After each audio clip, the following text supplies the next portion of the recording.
Welcome to Midlife Interrupted and Unfiltered. I'm Melissa, coach, counselor, and professional truth bringer. And I'm Ann, child lawyer, accountability partner, and certified Pilates instructor. Yes, I really am. We're two East Coast women who met at kindergarten drop-off. And 15 years later decided that midlife needed a megaphone and not a mute button. So we're here to interrupt the negative narratives and share the unfiltered truth about reinvention, perimenopause, and everything in between. Just real talk. Let's go.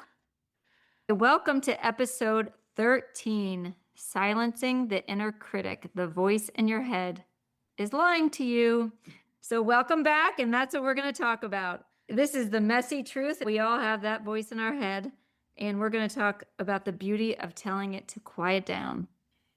And today we're going straight for the jugular of one of the most exhausting and annoying roommates we've ever had, which is that inner critic. Oh, yes. That voice in your head that says, you should be doing more. You should look better. You should earn more. You should handle this better. You should age differently. You're not parenting correctly. You're not going to church enough. And while you do all this, you need to make sure you sleep 8 hours, eat right, and drink enough water. And let's be honest, that inner critic is loud. And she's not offering feedback. She's running a full-time emotional surveillance program. Exactly. And that's why we've called this episode Silencing the Inner Critic. Your voice in your head is lying, because that voice, it may sound authoritative, but it's not always telling the truth. And in fact, sometimes it's not even telling a little bit of the truth. Sometimes it's like a dramatic gremlin in designer clothes. I don't like gremlins. So today we're going to talk about why this little gremlin voice gets so powerful in midlife and why it feels maybe more believable than it should. And what can we actually do to quiet it down without pretending we're suddenly going to become glowing Zen goddesses by Tuesday? So why the inner critic gets louder in midlife. And I swear the inner critic hits differently in midlife. In your 20s, it's, am I enough? In your 40s and 50s, it becomes, oh, is it too late to do something I love?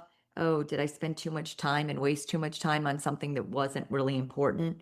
And why does everyone else look like they have a vitamin gene and a 5-year plan? Midlife is such a pressure cooker, isn't it? There's these body changes, mind fog, career shifts, caregiving, grief, marriage changes, divorce, teenagers, adult children, financial stress, identity changes, pressure from the outside all at once. It just feels so overwhelming. And that inner critic loves transition and chaos. Give her a hormonal shift in an unanswered text, and suddenly she's telling you that you suck at everything. And honestly, I do have these moments, and I swear the other day I walked into my sunroom / home office and I completely blanked on why I walked in there. But I was also trying to answer a text and remember if I needed to do anything before my daughter left for London in a few days. So my inner critic instantly went to, you're off your game, and I don't know if you can pull it together.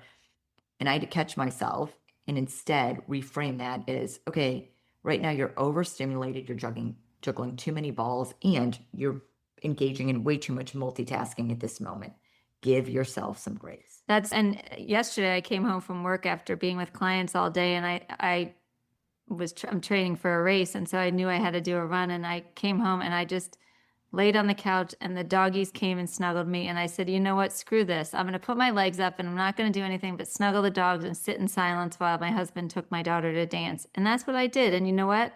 I silenced that inner critic, and I woke up this morning with more energy because I took care of myself. I don't know how you can have more energy. Like, you're really not wired all the time. Let's keep going. Here's what's important about the inner critic. It often sounds convincing because it borrows the language of responsibility. It says, I'm just trying to keep you from messing up. But really, it's often driven by fear, shame, and old conditioning or narratives.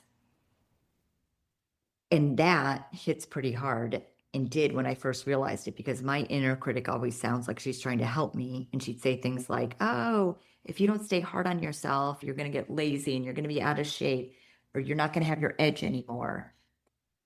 If you stop criticizing yourself, you're going to let yourself go. None of that is true.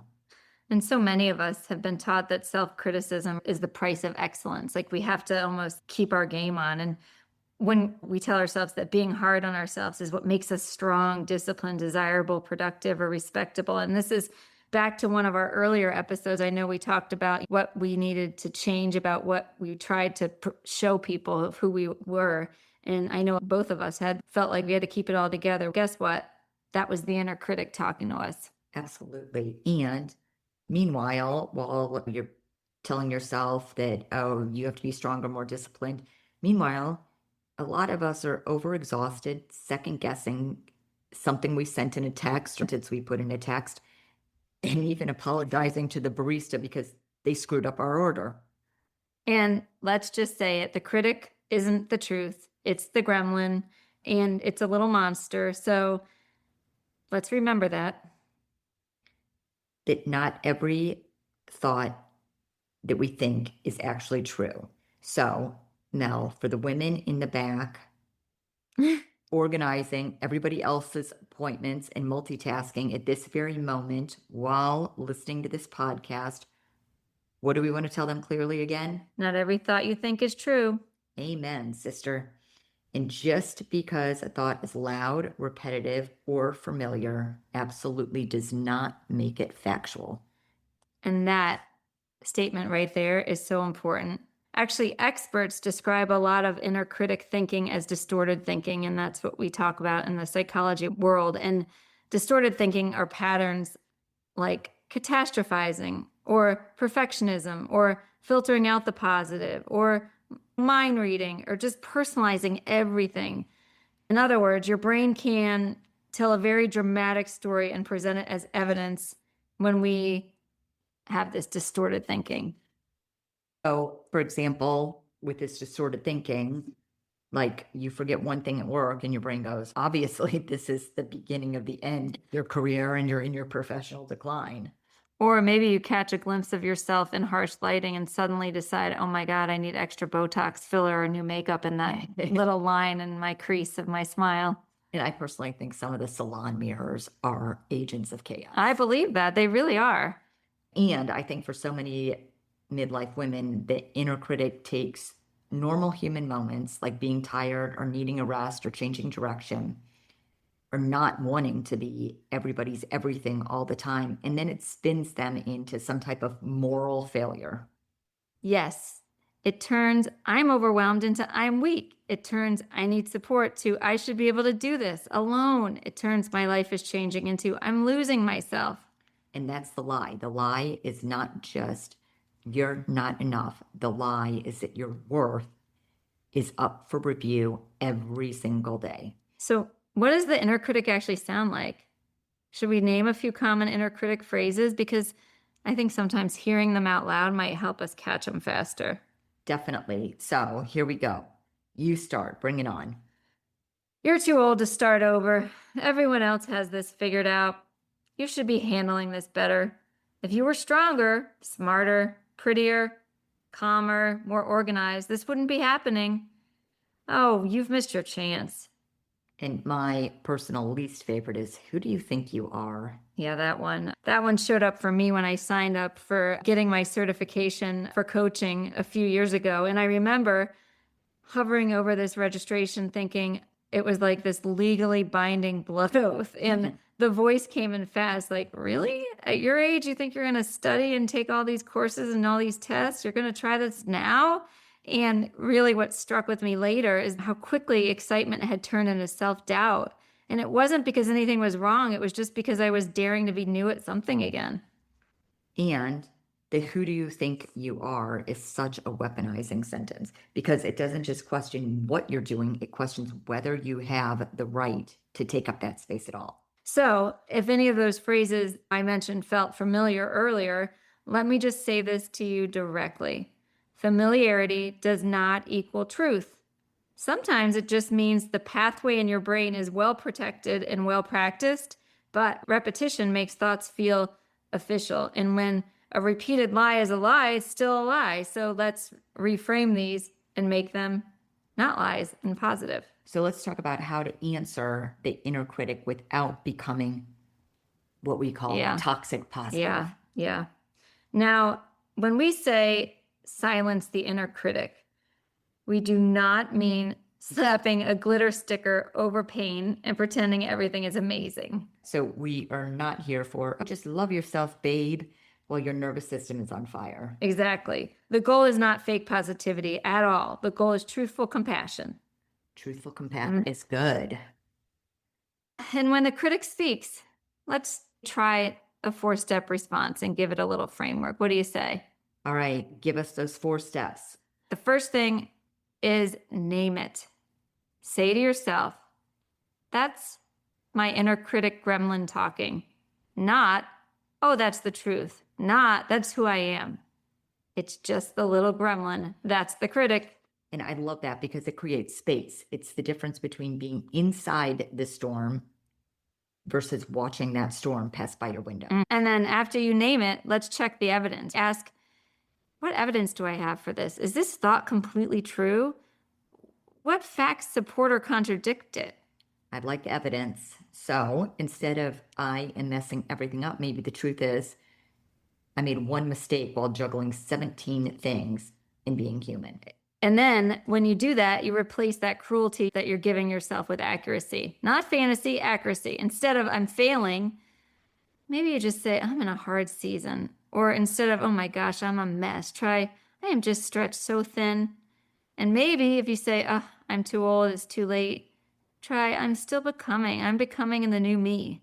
And that right there, when you replace cruelty with accuracy, that can change your entire emotional response, right? Absolutely. And oftentimes we do it so well with others, but with ourselves, we speak to ourselves like crap. And so when you speak to yourself like someone that's worth loving, that's the 4th thing to do. A helpful rule I actually love from Mayo Clinic is don't say anything to yourself that you wouldn't say to anyone else. And that's so true because, for example, if you called me and said, Anne, I forgot one deadline.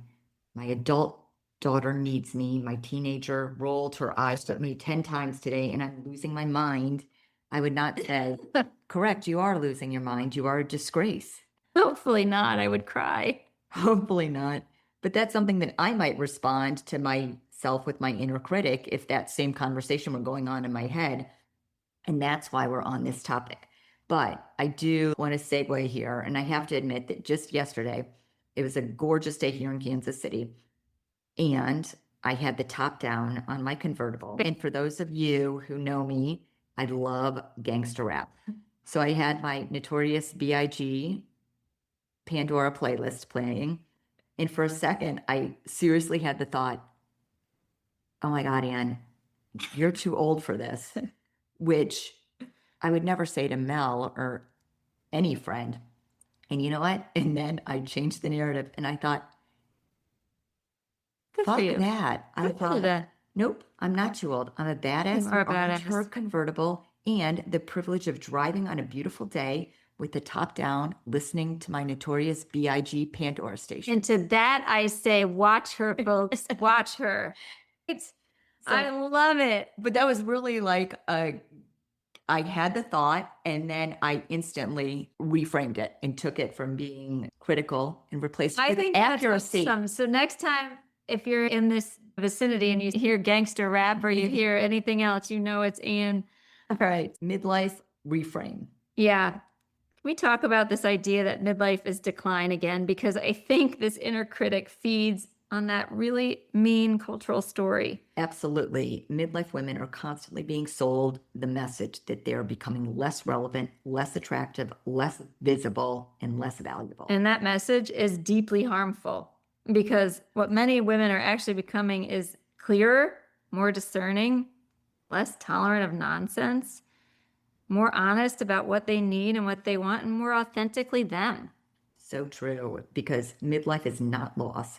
It's a revelation.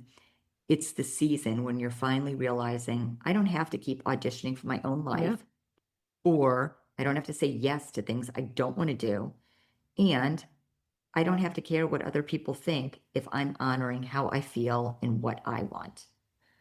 And that is so, not to sound cheesy, but that's really beautiful. It really is. And I felt that recently when I almost said something said yes to something that I absolutely did not want to do. You know, that like full body reaction where you're like, no, and your stomach's in knots and your heart races a little.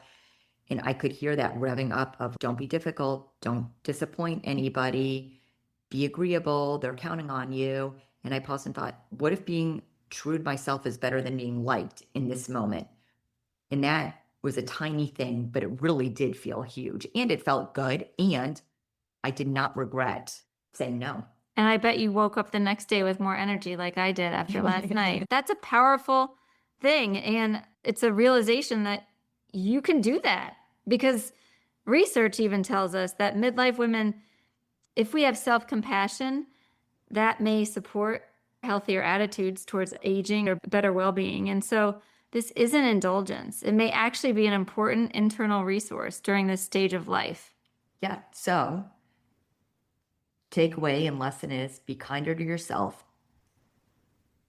If you're being kinder to yourself, it's not lowering the bar. It's giving yourself a stronger foundation from which you can evaluate things and then take action. So action. Let's get to action, because this is a practical exercise that we want to give you. And don't you think we should leave them with something that they could do, like a simple reset today? Absolutely. So here we go with Mel framing some action items. So I'm going to add, the next time your inner critic gets loud, we challenge you to pause and complete these 3 sentences.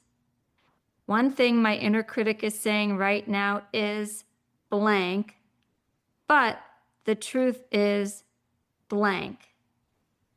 That's 2 actually. And if I spoke to myself with compassion, I would say blank. I'm going to say that again. One thing my inner critic is saying right now is blank, but the truth is blank. And if I spoke to myself with compassion, I would say blank. And a fun little exercise to do that is to maybe put a persona to your little inner critic gremlin and give it a name. And when it gets loud, you can say, shut up, Sandy. Shut up, Notorious B.I.G. Yeah, there you go. Yeah. So if the inner critic is saying you're behind, everyone else is more put together than you, then what do you say? The truth is you're awesome and you're where you're supposed to be.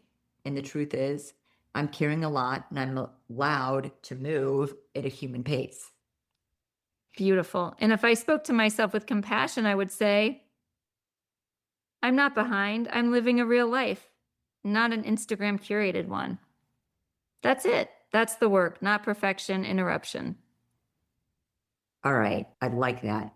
Not perfection, interruption. I think we should write that on a blinged out trucker hat. Let's remember that when we put it on Instagram, and we'll have to find a visual for that. And we'll find one with Anne and her convertible and her music. So if you take one thing from today, let it be this. Your inner critic, your little gremlin, whatever you name him or her, is not your wisest voice. It's not your truest voice. And it is definitely not the voice of your worth. It may be stubborn. It may be loud. It may know exactly where your tender spots are, but it's not the final authority on who you are. You don't need to earn rest by collapsing. And if you don't know that now, you're going to learn the hard way. You don't need to earn kindness by becoming perfect. And if you don't know that now, you're going to find that out the hard way. And you don't need to bully yourself into becoming someone that you can't fully approve of. And if no one's told you lately, you're allowed to soften. You're allowed to begin again. You're allowed to stop speaking to yourself in a voice that only understands fear. Thanks for being with us today. And if this episode landed, please share it with a friend who needs to hear it. And subscribe so we can keep interrupting your week with real talk. Find us on Instagram at the.interruption with a really blinged out convertible, where we're continuing the conversation and building this community together. Until next time, keep interrupting those narratives and stay unfiltered. See you next week.